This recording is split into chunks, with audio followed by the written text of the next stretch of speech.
नमस्कार, सानिकाच किचनमध्ये तुमचं स्वागत आहे. आज आपण अगदी साध्या आणि सोप्या पद्धतीने म्हणजे मी माझ्या घरामध्ये नेहमी जी पद्धत वापरते त्या पद्धतीने पडवळची भाजी कशी बनवायची ते बघणार आहोत. चला तर मग वेळ न घालवता लगेचच व्हिडिओला सुरुवात करूया. पडवळची भाजी बनवण्यासाठी इथे मी 1/2 किलो पडवळ घेतलेला आहे आणि त्याला मी बघा आधीच असं कापून घेतलं आहे. आता तुम्हाला दाखवण्यासाठी इथे मी हा एक तुकडा ठेवलेला आहे. आता तो कसा कापायचा ते बघूया. हे बघा, पहिले आपल्याला पडवळच्या मधोमध असं कापून घ्यायचं आहे. त्याच्या आतल्या बिया काढायच्या आहेत. पडवळ घेताना आपल्याला तो कोवळाच घ्यायचा आहे, जून घ्यायचा नाही आहे. कोवळा पडवळ बघा पटकन शिजला जातो आणि चवीलासुद्धा छान होतो. हे बघा, सगळ्या बिया काढून घेतल्या. आता ह्याला पातळ कापून घेऊया. कापताना सुद्धा आपल्याला तो पातळ कापायचा आहे. मी आता ह्याच्या अशा गोलाकार चकत्या केलेल्या आहेत. तुम्ही 2 भाग केलेत तरीसुद्धा चालेल. हे बघा, अशाच प्रकारे मी मघाशीसुद्धा सगळा पडवळ कापून घेतला.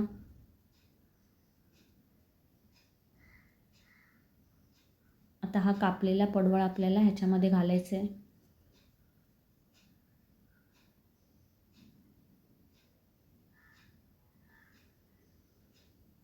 बघा, आता ह्या चिरलेल्या पडवळमध्ये आपल्याला 1 चमचा मीठ घालायचं आहे आणि ह्या मिठामध्ये आपल्याला पडवळ चांगला 2-3 मिनिट चुरून घ्यायचं आहे.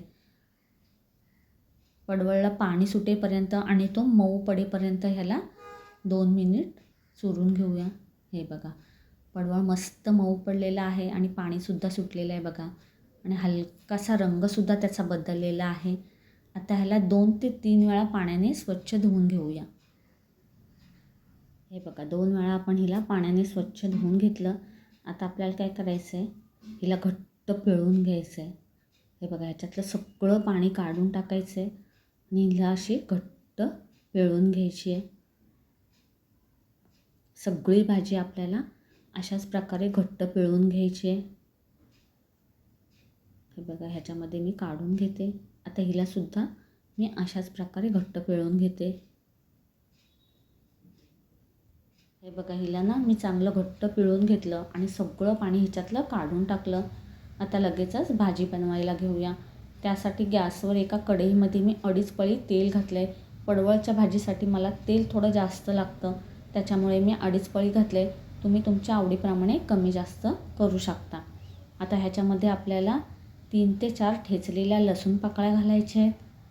2 तिखट असलेल्या हिरव्या मिरच्या घेतल्यात बारीक चिरून, त्या घालायच्या आहेत. एक मध्यम आकाराचा कांदा घेतला बारीक चिरून, तो घालायचा आहे. आपल्याला ह्याच्यामध्ये 4 ते 5 कढीपत्त्याची पानं घालायची आहेत आणि मध्यम आचेवर कांदा मऊ पडेपर्यंत फक्त आपल्याला परतून घ्यायचं आहे. कांदा जास्त करपवायचा नाही आहे. हे बघा, 1-2 मिनिट आपण कांदा फक्त परतून घेतला.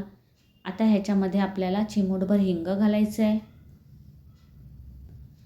पाव चमचा हळद घालायची आहे.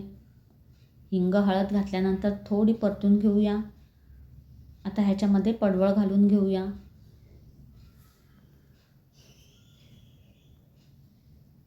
आता आपल्याला ह्याच्यामध्ये चवीप्रमाणे मीठ घालायचं आहे. मगाशी भाजी चुरताना आपण मिठाचा वापर केला, त्याच्यामुळे मीठ थोडंसं आपल्याला बेतानेच घालायचं आहे.